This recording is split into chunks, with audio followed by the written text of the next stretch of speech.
नमस्कार, बुलेटिन में आपका स्वागत है और मैं हूं आपके साथ दीपिका ओझा। बुलेटिन की शुरुआत करते हैं बड़ी खबर के साथ। आपको बता दें कि रायपुर से इस वक्त की बड़ी खबर सामने आ रही है, जहां पर एनसीबी टीम की बड़ी कार्रवाई देखने को मिली है।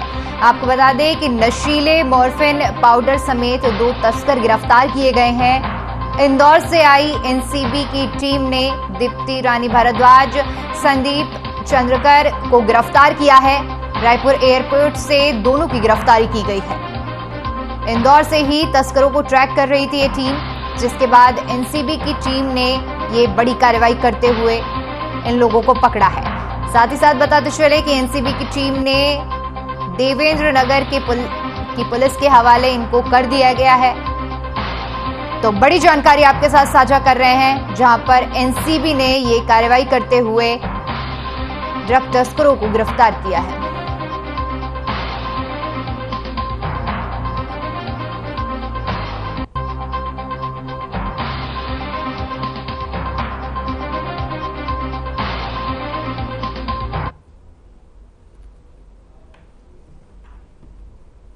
तो बता दें कि एनसीबी के टीम के हाथ बड़ी सफलता लगी है, जहां नशीले मॉर्फिन पाउडर समेत 2 तस्करों को एनसीबी की टीम ने गिरफ्तार किया है। बताया जा रहा है कि ये ड्रग तस्कर इंदौर से इन्हें पुलिस ट्रैक कर रही थी और जिसके बाद एनसीबी की टीम ने इन्हें एयरपोर्ट से गिरफ्तार कर लिया है। गिरफ्तार किए गए आरोपियों का नाम दीप्ति रानी भारद्वाज और संदीप चंद्रकर है, जिन्हें रायपुर एयरपोर्ट से गिरफ्तार किया गया है। जानकारी के लिए बता दें कि पुलिस इन दोनों आरोपियों को इंदौर से ही ट्रैक कर रही थी। पुलिस को जानकारी मिली थी कि ये किसी तरह की संदिग्ध स्थिति में लिप्त हैं और जिसकी वजह से ये गिरफ्तारी की गई है। तो भारी मात्रा में नशीले पदार्थ एनसीबी की टीम ने बरामद किए हैं।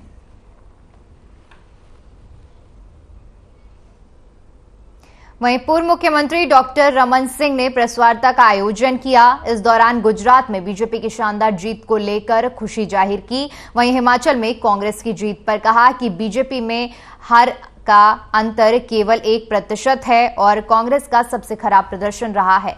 साथ ही प्रतापपुर उपचुनाव पर पूर्व मुख्यमंत्री ने कांग्रेस प्रत्याशी सावित्री मांडावी को बधाई दी और भानु प्रतापपुर विधानसभा उपचुनाव में कांग्रेस पर षड्यंत्र पूर्वक चुनाव जीतने का आरोप लगाया है। वहीं केंद्र में तीसरी बार बीजेपी की सरकार बनाने का दावा किया।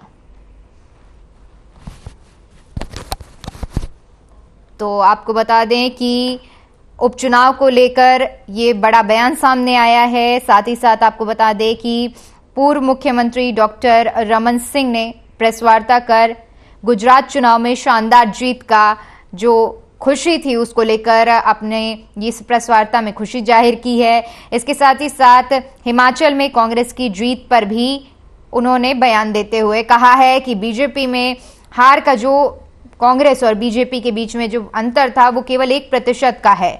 साथ ही साथ उन्होंने कांग्रेस के खराब प्रदर्शन का भी जिक्र किया। इसके अलावा भानु प्रतापपुर उपचुनाव का जिक्र करते हुए सबसे पहले उन्होंने कांग्रेस प्रत्याशी को बधाई दी और इसके साथ ही साथ कांग्रेस पर षड्यंत्र करने का आरोप भी लगाया है।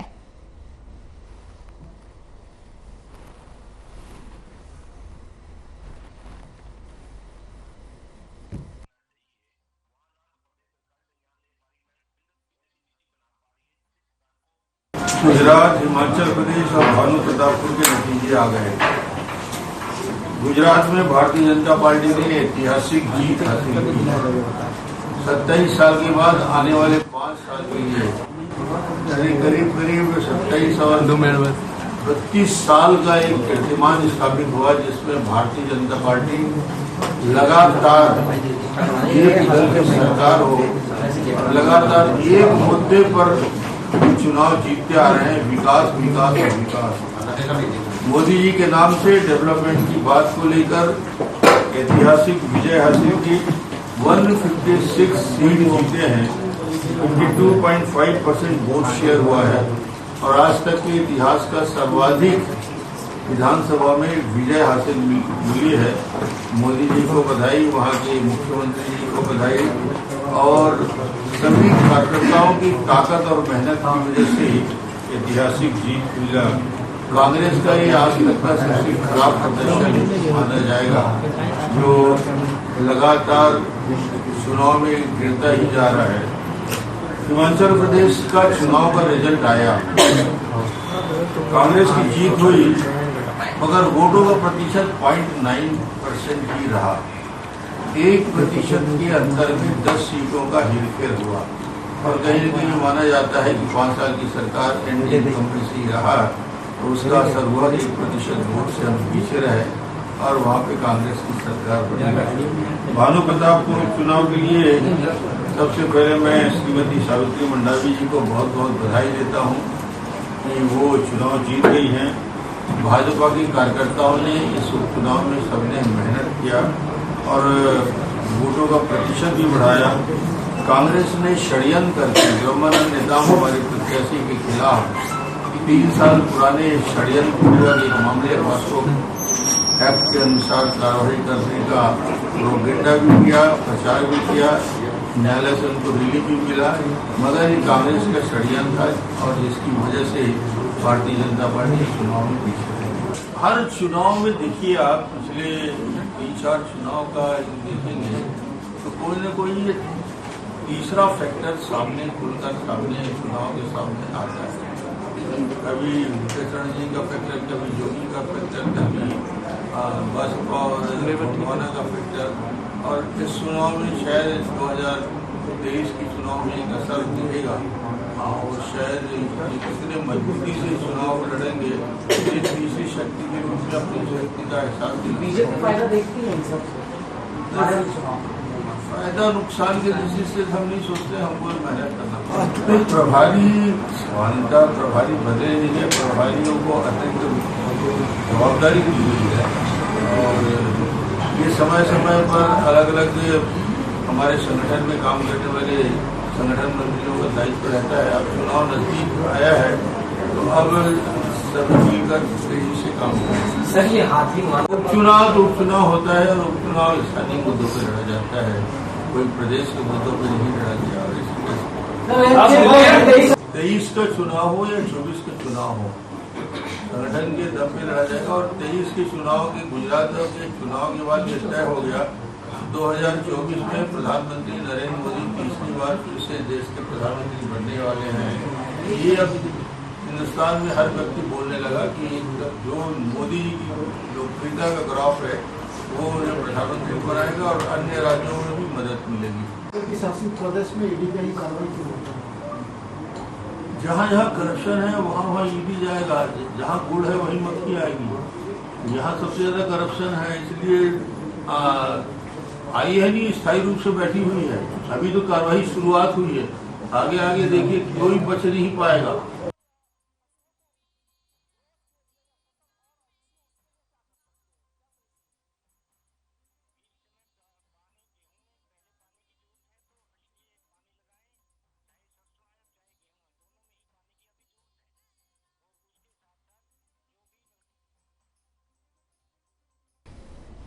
वहीं भानु प्रतापपुर उपचुनाव में कांग्रेस की जीत पर आरोप प्रत्यारोप का दौर जारी है। पूर्व मुख्यमंत्री डॉक्टर रमन सिंह ने कांग्रेस पर षड्यंत्र का आरोप लगाया है, जिसके पलटवार में स्कूल शिक्षा मंत्री डॉक्टर प्रेमजय सिंह टेकम का बयान सामने आया है। उन्होंने कहा कि चुनाव में षड्यंत्र कैसे हो सकता है।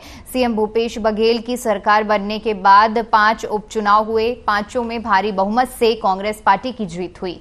भानु प्रतापपुर में जो जीत हुई इसका सारा श्रेय मुख्यमंत्री भूपेश बघेल को जाता है। हमारे कांग्रेस सरकार की कल्याणकारी योजना चल रही है, जनता ने उसे स्वीकारा है, समर्थन दिया है, उसी के आधार पर जनता ने सरकार चुनी है।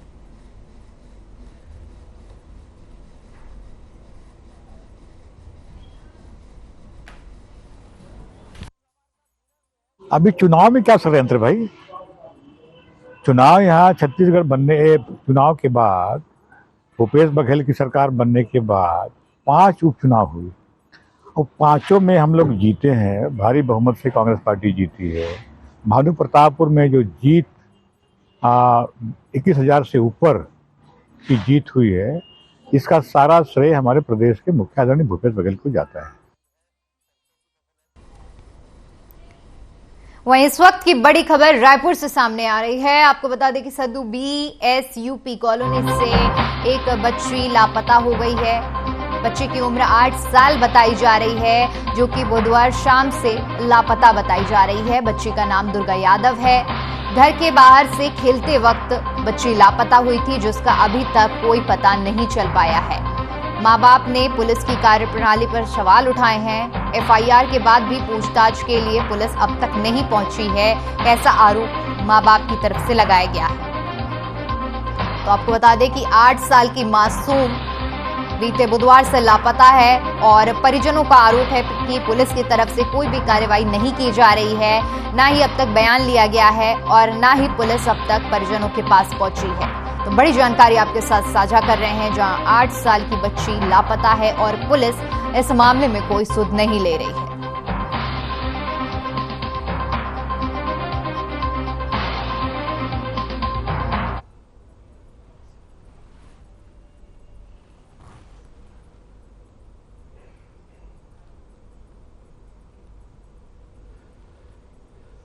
तस्वीरों में आप देख सकते हैं कि किस तरह परिजन अपनी बच्ची की तस्वीर लेकर न्याय की गुहार लगा रहे हैं, लेकिन किसी भी तरह की सुनवाई नहीं हो रही है।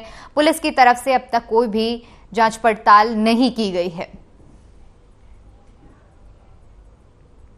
वहीं नगर पंचायत नगरी के सभी पार्षद और उपाध्यक्ष विकास कार्यों के मुद्दे को लेकर धरने पर बैठ गए। मुख्यमंत्री आगमन को लेकर आयोजित बैठक का बहिष्कार कर नगर पंचायत के गेट के सामने धरना दिया जा रहा है। पार्षदों ने सीधे तौर पर आरोप लगाया है कि इंजीनियर की मनमानी और अधिकारियों के उदासीन रवैये से नगर में विकास कार्य नहीं हो पा रहा है। वहीं राज्य सरकार से विकास कार्यों के लिए आए 3 करोड़ रुपए का अभी तक योजना नहीं बनाई गई है। बता दें कि नगर पंचायत के कांग्रेस बीजेपी समर्थित पार्षदों ने साथ मिलकर मोर्चा खोलते हुए धरना प्रदर्शन किया। चुनाव के पश्चात से जो निर्माण कार्य की गति होनी चाहिए वो अभी तक नहीं हो पाया है। सरकार की कई महती योजना है, जैसे गौठान का निर्माण पैसा 17 लाख का आया हुआ है, उसका अभी तक कोई पता नहीं है।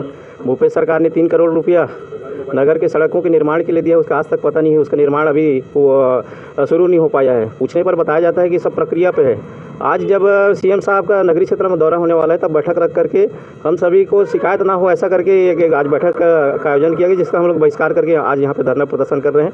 और हमारे माननीय पार्षदों का एल्डर में निधियों का अभी तक उनके कार्य का कोई पता नहीं चलता।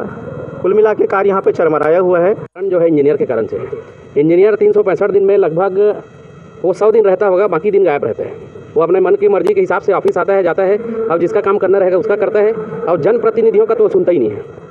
वो अपने मन से करता है, जिस काम को करना है उसी काम को करेगा, है ना। अब जहाँ नाली हमको ज़रूरत है, वहाँ ये इंजीनियर जाके बोलता है कि यहाँ पे नाली बनाने की ज़रूरत नहीं है, यहाँ पे पानी नहीं आएगा, नहीं आएगा। सालों से हम रह रहे हैं, हम जानेंगे कि इंजीनियर जानेगा।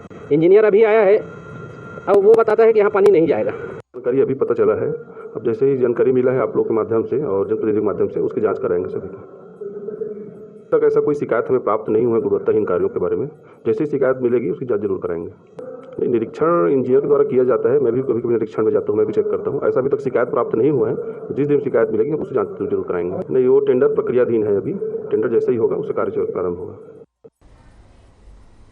वहीं मुख्यमंत्री भूपेश बघेल की घोषणा के बाद जिला कलेक्टर राजेंद्र कटारा के मार्गदर्शन में बीजापुर में अबूझमाड़ से लगा हुआ है, जहां की जनजीवन आज भी 50 साल पीछे चल रही है। जिला प्रशासन के ओर से प्रयास इंद्रावती नदी के बेदरे गांव में पुल निर्माण कराया जा रहा है, जो कि न तो केवल जिला मुख्यालय को उन गांव से जोड़ता है, जबकि महाराष्ट्र को भी पुल निर्माण से सीधे जोड़ेगा।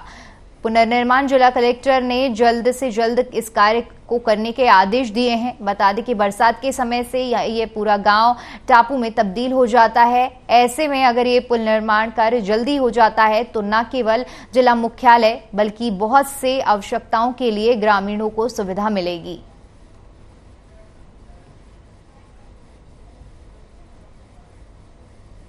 चाहता हूं बेदरे का वो नवनिर्माण पुल, जिसके लिए शासन और प्रशासन जो है बेजोड़ मेहनत कर रहा है ये पुल बनाने के लिए। हालांकि इससे पहले भी आपको मैं बताना चाहूंगा कि इस पुल का निर्माण करते समय एक इंजीनियर को जो है नक्सलियों के द्वारा अपहरण कर लिया जाता है और उन्हें 15 दिन अपने हिरासत में रखने के बाद में मीडिया के माध्यम से उनको छुड़वाया जाता है। तत्पश्चात ये पुल अब तक निर्माण नहीं हो पाया था, लेकिन आज फिर से यह पुल का निर्माण जो है कार्य फिर से चालू किया गया है, जिसमें शासन और प्रशासन अपनी बेजोड़ मेहनत कर रही है और यहाँ मौजूद रह करके पुलिस प्रशासन और विभाग के द्वारा काफी सारे संख्या में यहाँ बल है और उसके साथ में यह निर्माण को कर रहे हैं।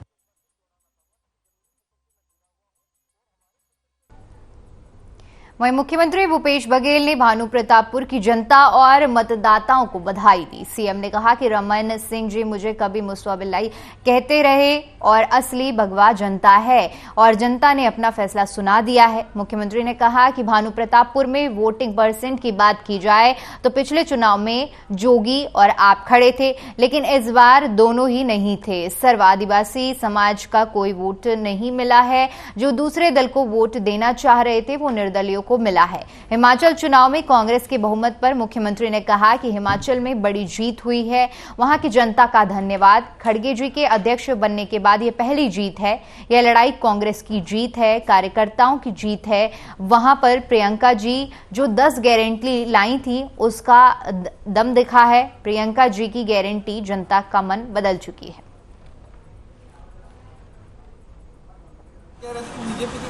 मैं सभी वहाँ के मतदाताओं के प्रति आभार व्यक्त करता हूँ कि 4 साल के कार्यकाल पर और विश्वास व्यक्त किया और मनोज मंडावी जी को श्रद्धांजलि स्वरूप उन्होंने मतदान किया। इसलिए सभी भानु प्रतापपुर के मतदाताओं को बधाई, शुभकामनाएं। रमन सिंह जी तो कभी मुझे मुसवा, बिलई, कुकुर इन सब बोलते रहे, लेकिन जो असली भगवा है ना वो छत्तीसगढ़ की जनता है और उन्होंने अपना रूप दिखाया और भारतीय जनता पार्टी दूसरे तीसरे स्थान के लिए लड़ते दिखाई दी है पूरे काउंटिंग में। हिमाचल प्रदेश में बड़ी जीत हुई और वहाँ की जनता ने कांग्रेस पर भरोसा किया। खड़गे जी के अध्यक्ष बनने के बाद ये पहली जीत है। प्रियंका जी ने धुआंधार प्रचार किया और लोगों ने उसकी बातों पर विश्वास व्यक्त किया। मैं राजीव शुक्ला जी को और तमाम जितने सेक्रेटरी वहाँ लगे थे उनको भी बधाई। प्रदेश के जो शीर्ष नेतृत्व हैं जो सब मिल के सामूहिक रूप से लड़ाई लड़े उनको भी बधाई। उसको सर्व आदिवासी समाज वालों को फीड भी करते रहे, बहुत सारी जानकारियाँ मिलती रही, उनको सहयोग कर रहे हैं, अलग अलग प्रकार से सहयोग कर रहे हैं। तो वो कांग्रेस का वोट काटेंगे सोचे, लेकिन वैसा हुआ नहीं। कुछ ये भी कह रहे हैं कि बीजेपी के नेताओं ने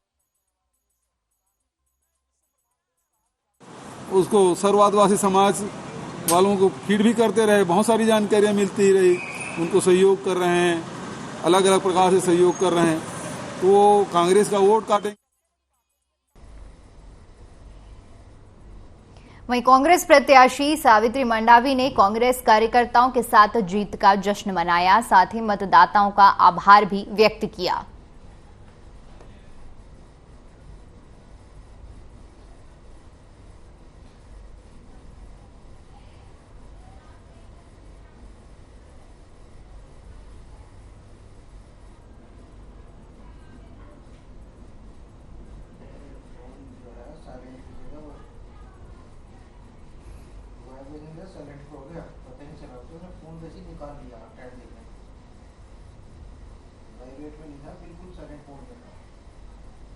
तो आपको बता दें कि सावित्री मंडावी ने जीत का जश्न मनाया है। आप तस्वीरों में देख सकते हैं कि किस तरह से जो कांग्रेस प्रत्याशी थी, जीत के बाद जुलूस निकाला जा रहा है। तमाम कांग्रेस कार्यकर्ता और नेता इस मौके पर मौजूद हैं। जीत के बाद का ये जश्न है जिसकी आप तस्वीरें देख सकते हैं कि किस तरह से एक जीत का जश्न मनाया जा रहा है। हजारों की संख्या में कार्यकर्ता और कांग्रेस के जो नेता हैं वो मौजूद हैं।